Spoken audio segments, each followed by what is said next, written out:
Tombo atine seneng. Yo Mas Ragen ki ya Mas. Sehat, nyetrum ke aki Bu. Nggih. Nggih. Monggo mriki Mas. Hey.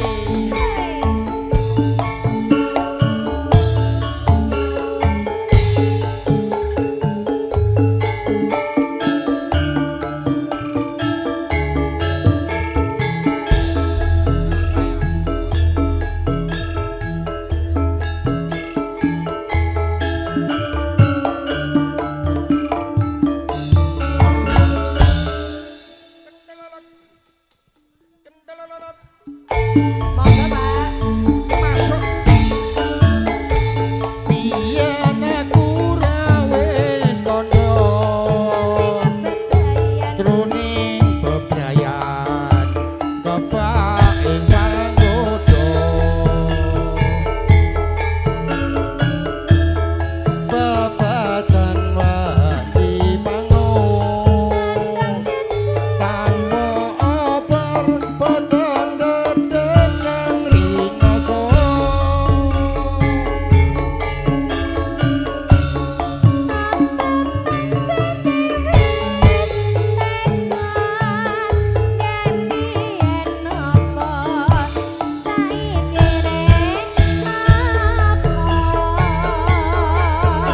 spesial Pak Arjo iki.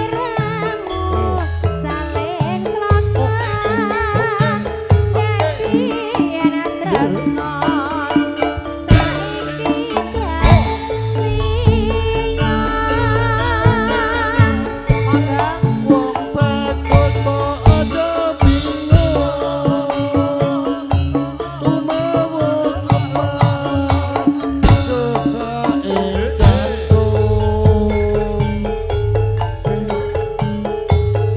kaya wong kelangan peto gelap-gelap wakasane huruf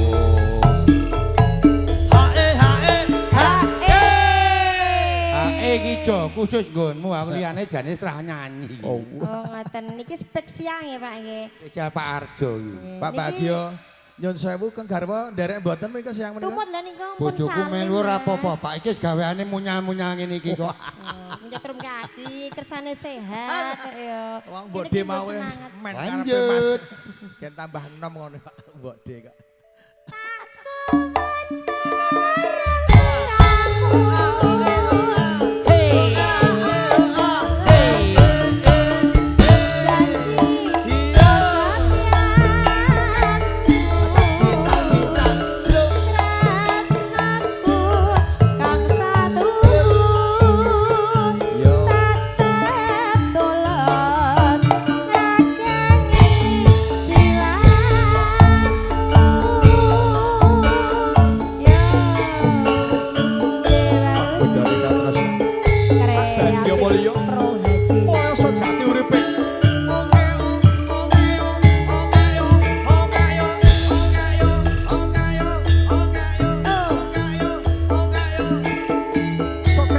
Dewa Ruci mapan tambah pada Ayo Pak Bagio.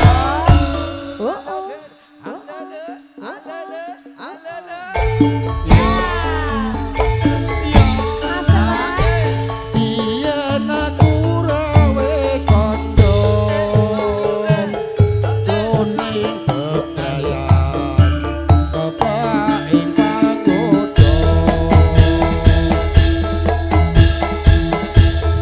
babagan wati pangun tanpa oper boten dedeken rinoko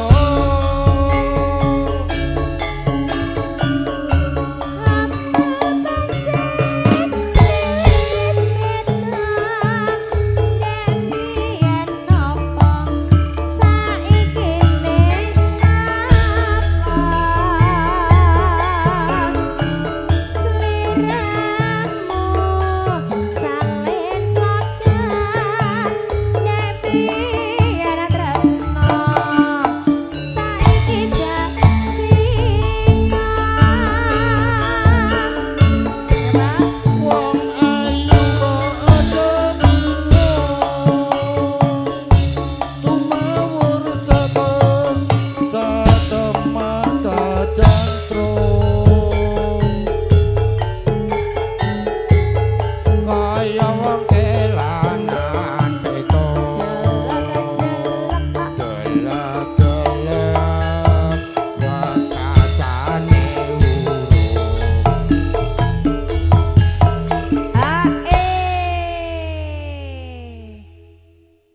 Basane pripun Pak? Lancar? Alhamdulillah lancar. Kula nek jejer wong ayu niki ndredeg ngono ya. Lah enten napa? Mergo disawang bojoku kae. Lah buke pun izin lho, Ora wis izin lho. Pak. sanadan ta mong izin ibuke gemer mengelah. Lah pake kaya ngopo. Neng nek ora ya ilang blas. Mboten obuke santai Mas. Kalau kan mau karo Iwin kae gun guyang-guyu Lah, nek mburi iya. kae. Iya. Ngeten iki ngantos griya nggih aman ta Pak? Aman wis. Pripun? Nah, aman yakin sing yakin-yakinnya. Nggih. Lanjut.